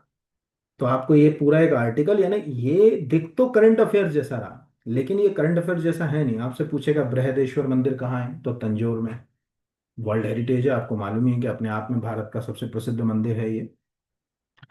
राजेंद्र चोल, जो अगर आप राजेंद्र चोल में तो चोल ही लिखा आएगा यहाँ पर, या आपसे कोई पूछेगा कि गंगई कोंड के नाम से जो है वो किस शासक को जाना जाता था, चोल वंश के किस राजा ने जो है दक्षिण पूर्व एशिया तक की जो है पौराणिक समुद्री यात्राएं की, ये जो है अगर कहा जाए, ऐसे बहुत सारे जो अगर कहा जाए प्रश्न आपसे पंच किए जा सकते हैं। तो अभी न्यूज में है, इन्हीं न्यूज़ों में से कोई क्वेश्चन जो है वो पूछेगा। तो लिखा है कि उन्होंने, जैसे ये लिखा है कि राजेंद्र चोल प्रथम सबसे शक्तिशाली दूरंदेशी शासक था, और उन्होंने अपने विजय अभियानों के बाद गंगई कोंड चोलपुरम को अपनी शाही राजधानी के रूप में स्थापित किया, और वहां उनके द्वारा निर्मित मंदिर 250 वर्ष से भी अधिक तक जो है अगर कहा जाए शैव भक्ति और उसके वर्ल्ड हेरिटेज के जो है वो रहे। बाद में अगर कहा जाए कि तंजौर और उसके आसपास का क्षेत्र जो है वो चोल शासकों के गढ़ के रूप में प्रसिद्ध हो गया। और आज भी जो अगर कहा जाए तंजौर, जैसे अभी कुछ समय पहले आपको आपको याद होगा नैनार अलवर संतों का वो एक प्रश्न आया था पीएससी में, सब चीजें हम जोड़ के पढ़ सकते हैं। तो ऐसे क्वेश्चन जो है वो आपको याद रखना है। यह है बृहदेश्वर मंदिर, दक्षिण भारत में सबसे चर्चित मंदिर है। इसके कुंभम, ये जो सबसे ऊपर पत्थर रखा ना, इसके लिए तो बहुत फेमस है, बहुत सारे स्टोरी आपको यूट्यूब वगैरह पे जो है मिल जाएंगी, वहां से भी आप जो है वो अगर कहा जाए इसको पढ़ सकते हो। फिर अगला है राष्ट्रीय कौशल विकास विकास निगम द्वारा किसके सहयोग से स्किल इंडिया असिस्टेंट चैटबॉट, अगर आप प्रिंसिपल क्लास 1 क्लास 2 के एग्जाम की तैयारी कर रहे हैं तो ये प्रश्न आपके लिए आईएमपी। आंसर इसका मेटा है। आपको स्क्रीन पे खुद ऑफिशियल पेज सीरीज दिखा है कि स्किल इंडिया असिस्टेंट चैटबॉट, लिखा है कि कौशल विकास एवं उद्यमिता मंत्रालय, मिनिस्ट्री ऑफ स्किल जो है अगर कहा जाए डेवलपमेंट एंड एंटरप्रेन्योरशिप, देश के नागरिकों में कौशल को बढ़ावा देने के लिए, यानी जो स्किल्ड हमारा है उसको बढ़ावा देने के लिए उन्होंने एक चैटबॉट डेवलप किया है। तो लिखा हुआ है कि मेटा और राष्ट्रीय कौशल विकास निगम ने इसको विकसित किया है, और ये व्हाट्सएप जैसे प्लेटफॉर्म के माध्यम से काम करें। बाकी हमारे लिए कोई काम का नहीं कि इसमें क्या होगा, कैसे होगा, क्या चीजें होंगी, वो हमारे लिए इम्पोर्टेंट नहीं। विदेशों में रोजगार को बढ़ावा देने के लिए विदेशी भाषा योजना सीएम फ्लाइट शुरू करने वाला पहला राज्य जो है वो अगर कहा जाए कौन सा है, तो आपको असम, आपको दिख रहा होगा यहाँ पर। तो ये राज्य सरकार ने वैश्विक मानव प्रतिभा मुख्यमंत्री विदेशी भाषा पहल सीएम फ्लाइट शुरू करने की तैयारी की। और इस तरह से ये असम का एक आर्टिकल है, 1 लाइन का, इसको समझने वाला कुछ नहीं कि आप सोचो कि मैं इसमें बहुत सारा कुछ समझाऊं, तो कुछ भी नहीं। अगला भी 1 लाइन का है यहाँ पर, कि हाल ही में स्विट्जरलैंड के जिनेवा में किस भारतीय ऐप को WSIS चैंपियन अवार्ड 2025, ये एग्जैक्टली क्वेश्चन क्यों ले रहे हैं, इनके पीछे का कारण है। जैसे वो याद करो, ये लोकपत ऐप का जैसे सिंपल है, अभी एमपीपीएससी ने किसी प्रश्न पत्र में पूछा, क्यों पूछा, क्योंकि ये प्रश्न जो है वो उठाकर जो है वो केबीसी वाले ने पूछा, केबीसी वाले ने पूछ लिया, तो न्यूज में भी चर्चा में आ गया कि मध्य प्रदेश की एक न्यू, मतलब मध्य प्रदेश की ऐप, मतलब आप अगर यहाँ पर यहाँ सिंपल एक कीवर्ड टाइप करें, मध्य प्रदेश की लोकपथ ऐप का केबीसी में तारीफ। ठीक है, इतने में ही आ जाएगा। आपको ये समझ पड़ेगा कि यार वास्तव में यहाँ पर तो ये लगा ना कि मध्य प्रदेश लोकपथ है जो सड़कों की खराब हालत शिकायत करने के लिए कौन बने करोड़पति में दिखाया गया था कि इसकी तारीफ हुई थी। जब तारीफ हुई, ये दिख रही होंगी न्यूज में, जब तारीफ हुई तो निश्चित रूप से अगर कहा जाए न्यूज़पेपर वाले को भी जगह मिल गई। अभी किसी एग्जाम में पूछा, अभी 5-6 महीने के अगर आप पुराने एमपीपीएससी की वेबसाइट पे पेपर उठाएंगे, पूछा। तो ऐसे ही ये WSIS चैंपियन अवार्ड, इसमें हमको ये समझ पड़ता है कि मेरी पंचायत, तो ये आपको प्रेस रिलीज दिख रहा है, बकायदा लिखा है मेरी पंचायत ऐप ने वैश्विक मंच पर बड़ी जीत हासिल की, जिनेवा स्विट्जरलैंड में WSIS चैंपियन अवार्ड जीता। ये अपने को पता होना चाहिए, इसमें कोई कुछ बनेगा ही बनेगा, मतलब हम ये नहीं कह सकते कि नहीं बनेगा, बनेगा ही बनेगा। अगला है, हाल ही में स्वदेशी प्रदूषण नियंत्रण पोत समुद्र प्रचेत किसके द्वारा जो है वो निर्मित किया गया। ये क्वेश्चन भी अच्छा है। अब देखो, ये अगर केवल पोत होता, सिंपल अगर कहा जाए, यहाँ पर एक हम कहते हैं कि कोई एक वेसल है, हम बात नहीं करते हैं ना, बनते हैं बहुत सारे वेसल्स बन रहे हैं, बट यहाँ पर एक वर्ड आ रहा है पॉल्यूशन कंट्रोल और इंडिजिनियस पॉल्यूशन कंट्रोल। तो पॉल्यूशन तो एक ऐसा जो अगर कहा जाए दानव है जिसके ऊपर जो आ जाए वो काम कम है। तब हमें ये पता होना चाहिए कि हाँ यार, इस पे प्रश्न बन सकता है। तो आपको दिख रहा है गोवा शिपयार्ड लिमिटेड द्वारा, बाकी तो भाई सरकारी हैं सब, ये ध्यान रखिए, ये सब पोर्ट्स का निर्माण कर रहे हैं, मझगांव हो, कोचीन हो, हिंदुस्तान शिपयार्ड हो, गोवा हो, सब, इसलिए मैंने चारों ऑप्शन वैसे ही लिंक करके लिए। तो आपको दिख रहा है कि यार गोवा शिपयार्ड लिमिटेड ने भारतीय तट रक्षक के लिए स्वदेशी प्रदूषण नियंत्रण पोत समुद्र प्रचेत का जलावतरण, ये आपको बकायदा दिख रहा है। तो इसमें जो अगर कहा जाए कि इस पोत का निर्माण, ठीक है, और तेल निकालने, दूषित जल को पंप करने, प्रदूषकों का विश्लेषण करने आदि में होगा। आपने देखा होगा ऑयल स्पिंग एक समस्या होती है समुद्रों के अंदर, जो है वो तेल का रिसाव हो जाता है, कोई जहाज पलट जाता है उससे हो जाता है, कोई कच्चे तेल को ले जा रहा होता है उस जहाज के पलटने से रिसाव हो जाता है, उन सब में ये हेल्प करेगा। इस तरह से अगर कहा जाए कि ये यहाँ पर, तो टेक्निकली अगर कहा जाए ये अवतरित तो नहीं हुआ, जैसे नीचे लिखा है कि 29 अगस्त को मिल जाएगा, बट यहाँ अगर कहा जाए जलावतरण हो गया, मतलब पानी में तो उतर ही चुका है। तो इस तरह से आपको एग्जाम में क्वेश्चन जो है वो आ सकता है। अगला है, हथकरघा पुरस्कार 2024 में मध्य प्रदेश को कितने पुरस्कार प्राप्त हुए। 0, 1, 2, 3, 4। Answer is 0। अब इसको समझने के लिए थोड़ा सा अंतर जाना पड़ेगा। पहला देखो, ऐसा है हथकरघा क्षेत्र में हमारा अपने आप में एक पूरे हिंदुस्तान में अलग वर्चस्व है। कई ऐसे हमारे अगर कहा जाए हथकरघा से जुड़े शैलियाँ कला हैं जो हमें वैश्विक स्तर पर पहचान दिलाए, चाहे हम चंदेरी की साड़ी की बात करें, चाहे हम, ठीक है, खरगोन के महेश्वर की महेश्वरी साड़ी की बात करें, चाहे हम धार जिले के बाग प्रिंट की बात करें जो खत्री फैमिलीज के द्वारा उनको जो है पहचान दिलकी, चाहे हम उज्जैन के भैरूगढ़ के बटिक प्रिंट्स की बात करें, ठीक है, यहाँ पर अगर कहा जाए वो भी एक कला जो है वो उसकी बात करें, चाहे हम जो है अगर कहा जाए नीमच चले जाएं, वहाँ पर भील जो कम्युनिटी है तारापुर गांव के आसपास का जो क्षेत्र है वहाँ के नंदना प्रिंट्स की बात करें, चाहे ये विदिशा के पास जो सिरोंज पड़ता है, यहाँ के छीट के काम की, कपड़े पे जो छीट का काम होता है इसकी बात करें, ये सब पूरे हिंदुस्तान में फेमस है। छीट का काम सिरोंज, ठीक है, बटिक प्रिंट जो अगर कहा जाए उज्जैन, भैरूगढ़ की कला उज्जैन, बाग के प्रिंट धार जिला, ठीक है, महेश्वरी प्रिंट जो है वो महेश्वर जो है वो खरगोन जिला, चंदेरी प्रिंट अशोकनगर जिला। ये प्रिंट कहना चंदेरी गलत है, साड़ी कह लो। इसके बावजूद, इतना कुछ होने के बावजूद हथकरघा पुरस्कार जो भी आए उनमें हमको एक भी अवार्ड नहीं मिला, एक सिंगल अवार्ड भी हमको नहीं मिला। तो ये थोड़ा सा कहीं ना कहीं प्रश्न चिन्ह खड़ा करता है। तो ये हथकरघा जो पुरस्कार होते हैं आपको दिख रहा होगा कि हथकरघा पुरस्कार के तहत 5 संत कबीर पुरस्कार हथकरघा में है।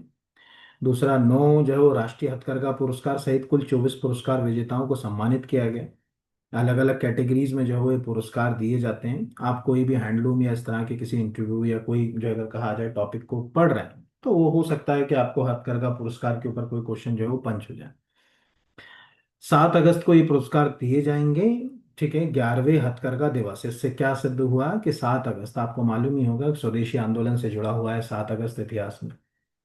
और जो है वो अगर कहा जाए कि अभी 11वां मना रहा है, यानी वर्तमान जो सरकार है उसने राष्ट्रीय हथकरघा दिवस मनाने की शुरुआत की। तो आपसे ये भी पूछ सकता है कि क्या हथकरघा दिवस हम 50 साल से मना रहे हैं? नहीं, वर्तमान सरकार, और अभी जब ये हथकरघा दिवस हम मनाएंगे ना, तो उसमें हम कहेंगे भाई खादी का प्रयोग करो, हैंडलूम इंडस्ट्री के प्रोडक्ट को प्रयोग करो, प्रधानमंत्री जी कई बार बोल चुके हैं।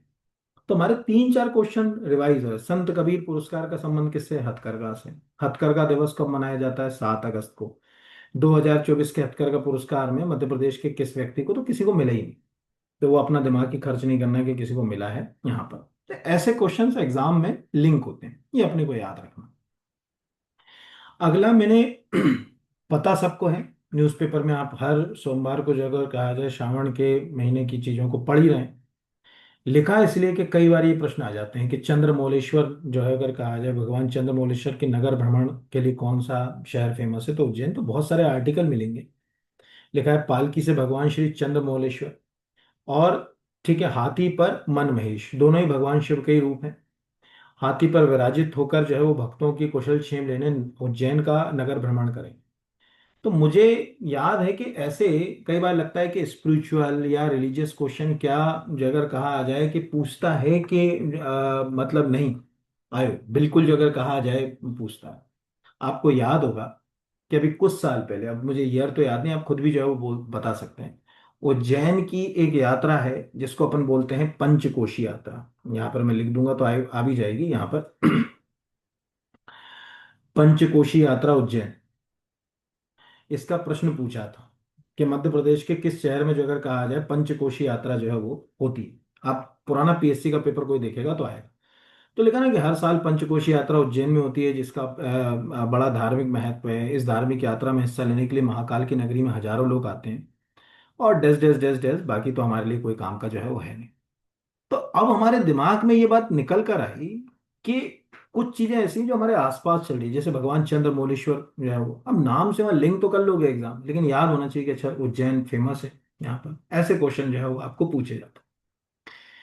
अगला है भारत स्किल नेक्स्ट 2025। अगर आप प्रिंसिपल क्लास वन जैसे एग्जाम की तैयारी कर रहे हो, सभी एग्जाम, ठीक है, उसमें ये सब कोर्स भी हैं हमारे पास। आप अगर अच्छा कुछ करना चाहते हैं तो कोर्स तो हैं, आप लेना चाहें तो ले सकते हैं। कई बार बच्चों को लगता होगा कि बताते नहीं है कोर्स का। अब पढ़ने का टॉपिक चल रहा है तो पढ़ा ही दिया जाए। कोर्स पे तो आप डिस्कशन कर ही लेंगे फिर। बाकी ऐप डाउनलोड करके आप जो फ्री कंटेंट एक बार देखिए तो आपको समझ पड़ेगा कि स्ट्रेंथ लेवल ऑफ एक्सीलेंस क्या होना चाहिए हमारा सोचने का।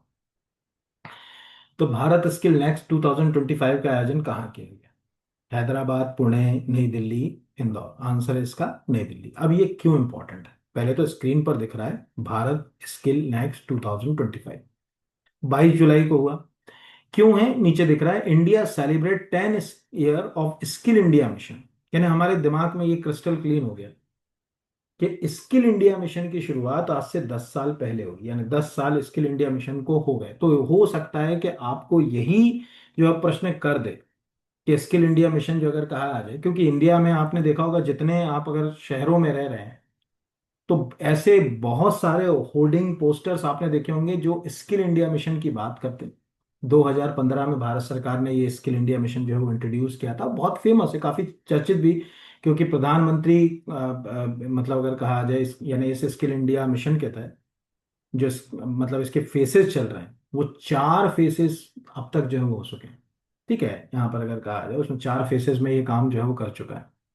हो सकता है कि आपसे ये प्रश्न ये पूछ ले कि स्किल इंडिया मिशन की शुरुआत किस वर्ष हुई, एक।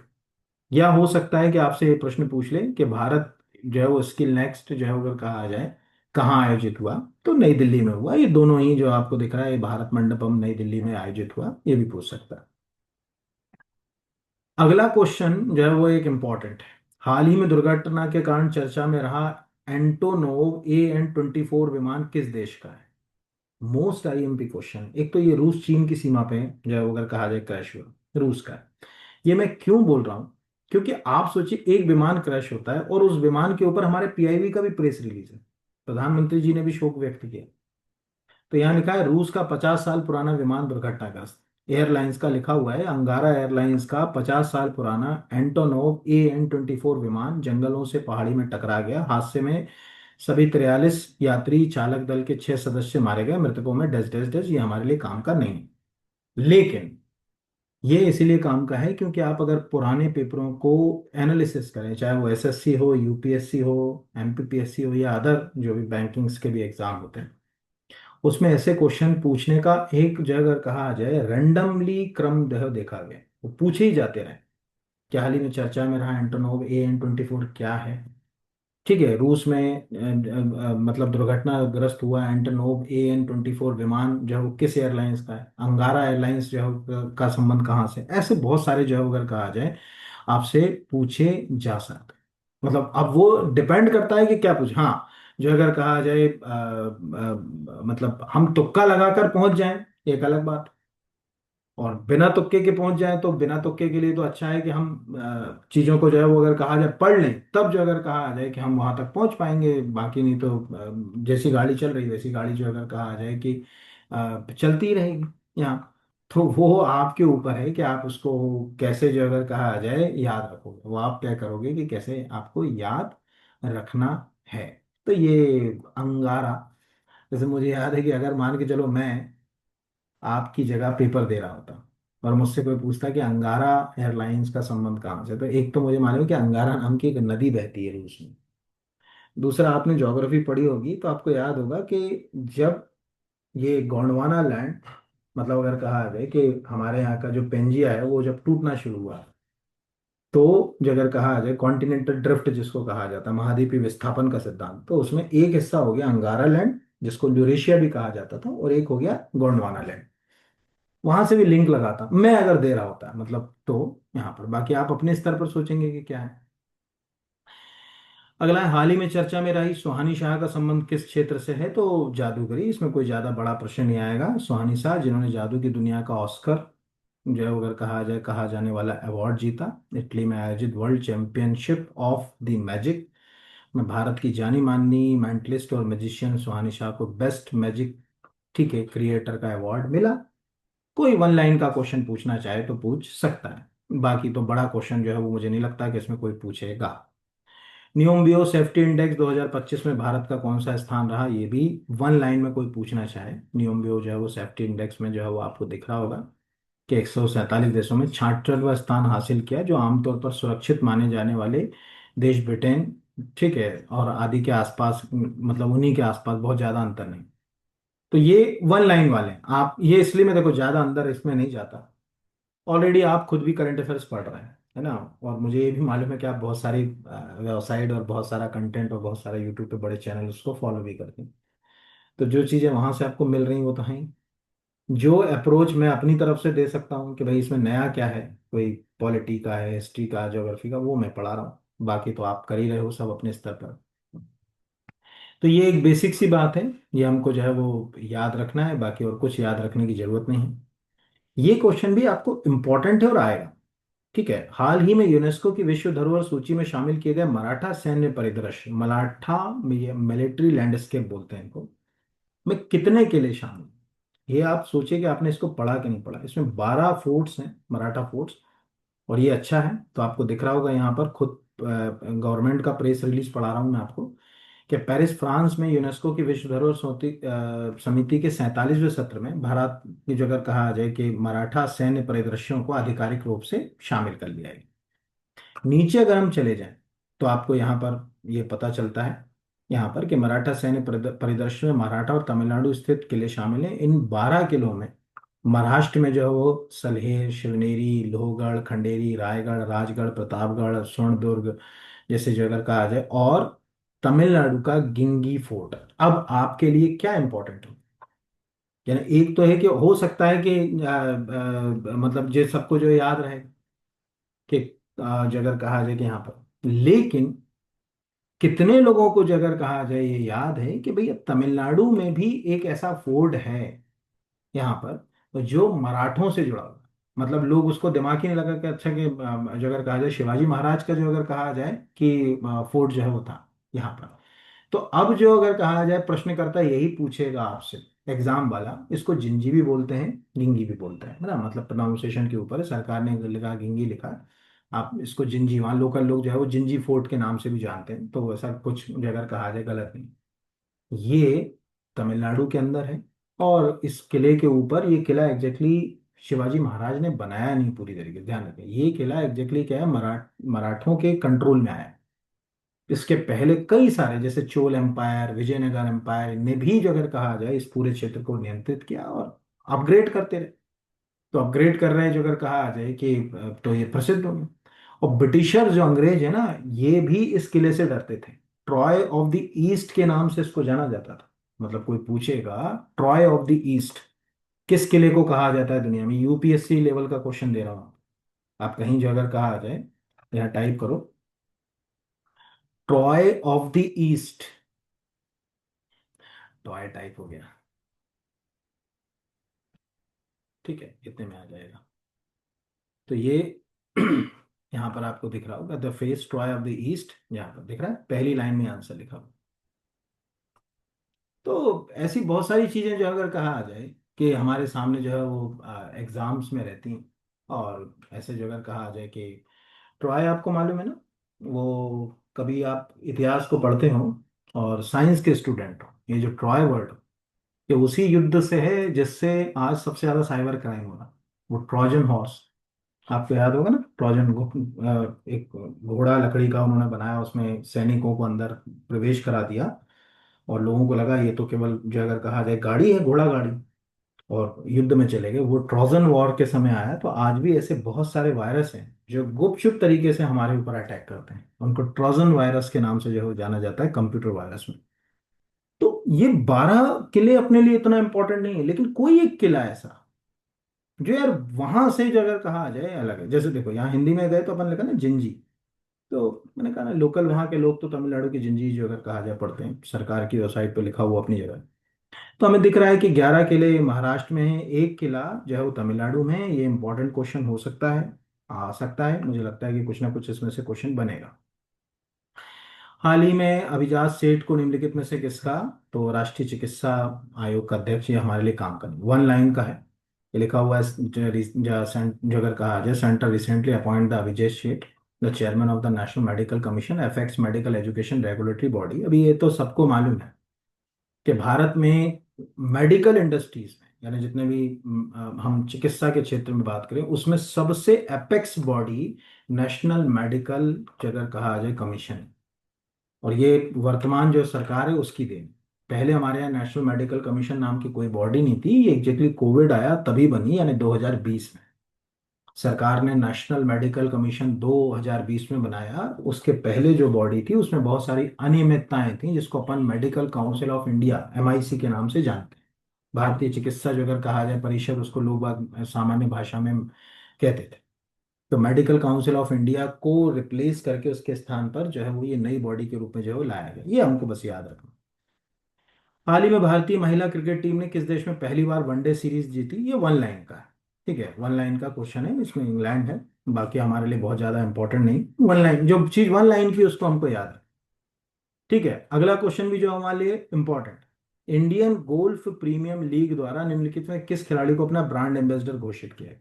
अब यहाँ जो चार नाम है ना, इनमें तीन तो जो है वो गोल्फर हैं। अर्जुन अडवाल एक जाने माने गोल्फर हैं, जीत मिल्खा सिंह एक जाने माने गोल्फर हैं, अदिति अशोक एक जानी मानी गोल्फर है। तीनों गोल्फर मैंने लिए, इससे आपको कम से कम ये तैयार हो गया कि हमारे पास कौन से गोल्फर है। युवराज सिंह एक जाने माने क्रिकेटर है, लेकिन वो शौकिया तो गोल्फ खेलते हैं ना, जैसे हमारे यहाँ कपिल देव को देखोगे वो शौकिया रूप से गोल्फ खेलते हैं।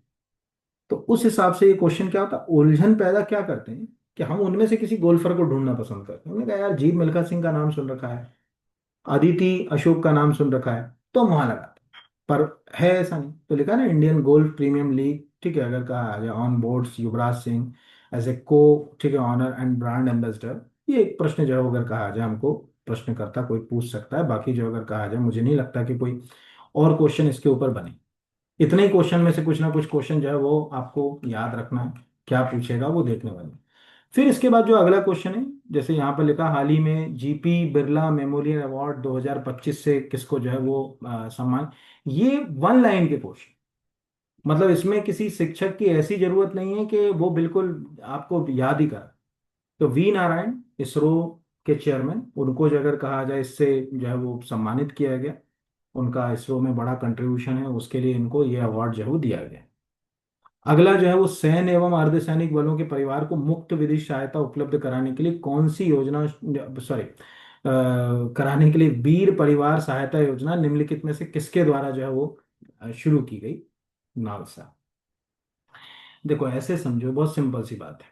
नालसा की कहानी समझते, 2 लाइन में ही खत्म हो जाएगी, ज्यादा टाइम नहीं लगेगा ना। National legal service authority, NALSA. देखो, हमारा संविधान जो अगर कहा जाए, ये बात साफ कहता है कि जो व्यक्ति अपने लिए न्याय की गुहार नहीं लगा सकता, उसको न्याय मिलना सुनिश्चित करना है। तो न्याय मिलेगा कैसा? न्याय उसको मिलना चाहिए मुफ्त। ठीक है। यहाँ पर तो आपने देखा होगा कि कॉन्स्टिट्यूशन ये बात साफ कहता है कि फ्री लीगल एड स्टेट जो है उसके लिए प्रावधान करें। मुफ्त विधिक सहायता जिसके लिए कहा जाता है, राज्यों को कहा गया है। इसीलिए जब आप डीपीएसपी को रीड करते हो, किसी भी स्टेट के, आप जब डीपीएसपी के आर्टिकल्स पढ़े होंगे तो आपको ये पता चला होगा कि हाँ यार, हमने फ्री लीगल एड के लिए प्रोविजन डाला कॉन्स्टिट्यूशन के अंदर। ये पहला। इस फ्री लीगल एड को, जिसको बोलते हैं ना मुफ्त विधिक सहायता को, हम कैसे जो अगर कहा जाए आम नागरिक तक पहुंचाएं, उसके लिए भारत सरकार ने, भारत सरकार कहना तो गलत होगा, पार्लियामेंट कह ले तो ज्यादा अच्छा है, पार्लियामेंट ने एक एक्ट पास किया। ठीक है, उसका नाम रखा गया national legal service authority act 1987, जो जस्टिफाई करता था उस आर्टिकल 39A के प्रोविजन को, जो फ्री एंड कंपलसरी जो अगर कहा जाए लीगल एड के बारे में बात करता। आपको मालूम होगा कि जब आप संविधान पढ़ेंगे, तो जैसे मध्य प्रदेश में कोई व्यक्ति है बहुत कमजोर है, उसको गिरफ्तार किया गया, तो उसको वकील मिलना चाहिए, उसको न्याय पाने का अधिकार होना चाहिए, चाहे वो किसी भी क्राइम। क्योंकि आर्टिकल 39A, ठीक है, यहाँ पर अगर कहा जाए फ्री लीगल एड की बात जो है करता है, उसी को हम कैसे करें, उसके लिए हमने नालसा लेकर आए 1987 में। और जब नालसा लेकर आए तो नालसा की स्थापना हुई। तो नालसा 1995 से काम कर रहा है नालसा। ये क्या करता है? बहुत सारे काम करता है। एक तो लीगल जो एड के लिए, सहायता के लिए कैंपेन करता है, लोगों को बताता है कि यार आपको पता होना चाहिए कि कानूनी अधिकार क्या है। ठीक है, लोगों को विधिक जागरूकता, जैसे कहते हैं ना कि लीगल जो है वो एडवाइस देना, ये सब फ्री ऑफ कॉस्ट ये चला है। दूसरा, लोक अदालतें इसके तहत गठित की जाती हैं। तो आपसे ये भी पूछ लिया कि लोक अदालत किस, जो अगर कहा जाए नेशनल लेवल पर नेशनल लोक अदालत, स्टेट डिस्ट्रिक्ट लेवल पर लोक अदालतें, इसी के तहत नालसा के तहत। इतना। और मान के चलिए कुछ वर्ग हैं, जैसे अनुसूचित जाति जनजाति, कोई बाढ़ से पीड़ित है, कोई अत्याचार से पीड़ित है। ठीक है, इन सबको, ऐसे बहुत सारी कैटेगरीज हैं जिनको वो फ्री, जो अगर कहा जाए जस्टिस के लिए प्रावधान भी करता है। तो ये एक प्रश्न जो है वो हमारे लिए आ सकता है कि अब कोई पूछ ले आपसे कि जो है वो नालसा क्या है, नेशनल लीगल सर्विस जो अगर कहा जाए कि अथॉरिटी एक्ट कब आया, कॉन्स्टिट्यूशन के किस आर्टिकल को जस्टिफाई करता है, तो आर्टिकल 39A स्टेट के लिए। लेकिन आप ये मान के चलिए कि ये कॉन्स्टिट्यूशन के आर्टिकल 14 और 22 को भी फुलफिल करता है। संविधान का अनुच्छेद 14 और 22, मुझे लगता है कि आप सबने जो अगर कहा जाए कॉन्स्टिट्यूशन का आर्टिकल 14 भी बहुत अच्छे से पढ़ा होगा, और कॉन्स्टिट्यूशन का आर्टिकल 22 भी बहुत अच्छे से पढ़ा होगा। ये दोनों आर्टिकल हमको ही कहते हैं, जैसे 14 क्या बोलता है, इक्वलिटी बिफोर लॉ, हम विधि के समक्ष सब बराबर है। तो अगर आर्थिक रूप से मैं कमजोर हूं तो क्या मुझे जो अगर कहा जाए न्याय नहीं मिलना चाहिए? मिलना चाहिए। तो हम इक्वलिटी बिफोर लॉ, लॉ सबके लिए बराबर अगर कहा जाए, तो उसकी जो बात ही नहीं अगर कहा जाए यहाँ पर। तो ये एक बेसिक है। बाय जो अगर कहा जाए कि आप आर्टिकल 22 पढ़ोगे तो उसमें बड़े अक्षर में लिखा, protection against arrest and detention, कुछ केसों में आपकी गिरफ्तारी और निरोध की स्वतंत्रता दी है। 22 नंबर का अनुच्छेद संविधान का कह रहा है आपको। वे आपको ऐसे मुंह उठा के कोई भी गिरफ्तार करके नहीं ले जाएगा। ये सबको प्रोटेक्ट करने के लिए नालसा एक इंपॉर्टेंट रोल प्ले करता है। इस तरह से प्रश्न जो है वो आ सकते हैं। तो ये हो गए इस वीक की करंट अफेयर्स। अगर आप फूड सेफ्टी ऑफिसर का एग्जाम की तैयारी कर रहे हैं, बिल्कुल एकदम शानदार हेल्दी जो अगर कहा जाए कोर्स मॉड्यूल है, आपको मजा आ जाएगा। डे टू डे अपडेट करता हूँ मैं चीज़ों को, व्हाट्सएप पे टेलीग्राम ग्रुप पे बच्चों के साथ कम्युनिकेट करता हूँ, चीज़ों को सिखाने की कोशिश कर रहा हूँ, करंट से क्वेश्चन बनाने की कोशिश करता हूँ कि कैसे लिंक हो सकते हैं। ये कोर्स एक्सेस कर सकते हैं, ऐप के ऊपर जाइए, नीचे ऐप को जब डाउनलोड करेंगे तो नीचे आपको एक स्टोर करके फीचर लिखा दिखेगा। यहाँ पर ये स्टोर है सर, इस स्टोर पे क्लिक करेंगे तो कोर्सेज मिलेंगे। आप कोई भी एग्जाम, अगर आप पीएससी का फाउंडेशन बैच लेना चाहते हैं, बहुत हेल्दी बैच है। मेंस की तैयारी कर रहे हैं पीएससी की, वो भी बहुत हेल्दी है। एमपीपीएससी फूड सेफ्टी ऑफिसर, अगर वन डे एग्जाम आप कोई भी तैयार कर रहे हैं एमपी का, तो आपको ये वाला जो कोर्स है, आपका कोई क्वेश्चन बाहर नहीं जाने देगा। 45+ तो लाएगा ही लाएगा, मैं ये भी आपको कह रहा हूँ। इसलिए कह रहा हूँ क्योंकि अप्रोच बेस्ड है। हाँ, पर चीज़ों को आपको पूरा देखना पड़ेगा, समझना पड़ेगा, मेरे साथ अप्रोच बेस्ड पढ़ना पड़ेगा। अगर आप अप्रोच बेस्ड नहीं पढ़ोगे, जैसे अभी नाल्स आए तो 87 याद करके छोड़ दिया तो गड़बड़ हो जाएगा। 39A आर्टिकल रिवाइज करा दिया मैंने आपका, आर्टिकल 22 रिवाइज करा दिया, इक्वलिटी बिफोर लॉ, विधि के समक्ष हम सब बराबर हैं, आर्टिकल 14 आपका रिवाइज करा दिया। तीनों आर्टिकल मैंने इसके साथ लिंक कर दिए नालसा के साथ, प्लस ठीक है आपको लोक अदालत के बारे में बता दिया, ठीक है कि लोक अदालतों के बारे में प्रावधान जो है वो कहाँ मिले, ये भी रिवाइज करा दिया। तो इस तरह से आप जो है वो कोई कोर्स चाहें तो परचेस कर सकते हैं, कॉल कर सकते हैं, हमसे बात कर सकते हैं कि किस कोर्स में हैं, आपको क्या उसमें हेल्प मिलेगी, हम क्या आपके लिए सहायता कर सकते हैं। इन सब बातों के लिए आप जो है वो संपर्क भी कर सकते हैं इन नंबरों के ऊपर। मुझसे व्यक्तिगत बात करना तो ये वाला नंबर जो है वो, इस पर भी आप संपर्क करके बात कर सकते हैं। बहुत धन्यवाद आप सबको, खूब उन्नति कीजिए, अच्छी ईमानदारी से मेहनत कीजिए। अभी धीरे से मैं प्लान कर रहा हूँ, जैसे पिछले वक्त वीक में मैंने बच्चों से पूछा था कि छोटे छोटे टॉपिक, जैसे अभी मेरा एक दिन मूड हुआ था कि वाइस प्रेसिडेंट के ऊपर एक छोटा सा 5-7 मिनट का एक सेशन जो है वो बना के डालूं।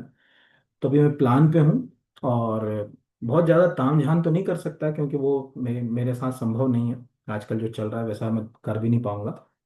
तो मैं ऐसे कुछ टॉपिक्स डेली आपको कराने की कोशिश के ऊपर प्लानिंग कर रहा हूँ, जिससे कि आपको कम से कम अवेयर हो, सब्जेक्ट आपके कवर हो, और आपको इंटरेस्ट जागे कि पढ़ने में चीज़ों को कैसे याद रखना है, कौन सी चीज़ें पढ़ना है, ये सब चीज़ें। तो बहुत धन्यवाद आप सबको, खूब उन्नति कीजिए, आगे बढ़िए, धन्यवाद।